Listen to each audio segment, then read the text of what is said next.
ఎక్కడైనా వలేసి చేపలు పడతారు, గాలాలతోటి కూడా చేపలు పడుతుంటారు. నీళ్లు తక్కువ ఉంటే చేతులతో కూడా పడుతుంటారు. కానీ వీళ్ళేందులా ఖాళీ అయిన ప్లాస్టిక్ థమ్స్అప్ బాటిళ్లతోటి చేపలు పడుతున్నారు వెరైటీగా. నీళ్ళలున్న చేపలను పడుతందుకు చాలా ఎరైటీ ఉపాయం కనిపెట్టిరు కదా.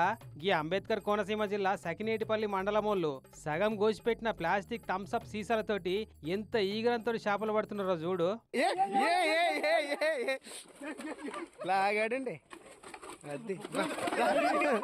సీసాను వెనక కోసి దానికి 2 దిక్కుల టాంగోస్ కట్టి మూతికాడ మైదా పిండి ముద్ద చేసి గాలాన్ని గుచ్చిపెట్టి ఇక ఇన్ని నీళ్లు పోసి మళ్ళీ ఇంత పిండి కలిపినట్టు చేసి ఇట్లా దూరం ఇసిరేస్తారు.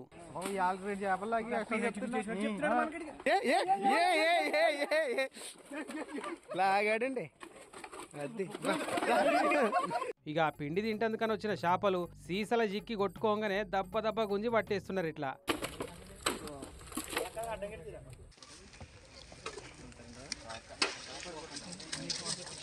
ఇక చూడు ఎంత మంది పోటీలు పడుకుంటూ పడుతున్నారో. జాతరే నడుస్తుంది ఒడ్డుపంటి. వేలు లక్షలు ఖర్చు పెట్టి పడవలేసుకొని చేపల వేటకు పోయినా ఒక్కో పారి అసలు చేపలు జిక్కయి వలలకు మత్స్యకారులకు. అసంటిది గీ వీలు చూడు పెద్దగా టైం కూడా వేస్ట్ అయితలేదట. గిట్లేసుడు అట్లా గుంజుడు సంచులే నింపుకపోతున్నారు ఒక్కొక్కరు. అయితే కమ్మగా టేస్ట్ ఉండే కొయ్యింగ చేపలు కట్టెపరిగ చేపలు పడుతున్నాయట. అమ్మెకాడికి అమ్ముకొని కొన్ని ఇంటికి కొంటపోతున్నారట. సకినేటిపల్లి గీతా మందిర్ గోదావరి కాడ నడుస్తున్న గమ్మత్ ఇది. ఎప్పటి సంది ఫాలో అవుతున్నారో ఈ పద్ధతి గాని కొత్తగా చూసే వాళ్ళకైతే చిత్రం అనిపిస్తుందట.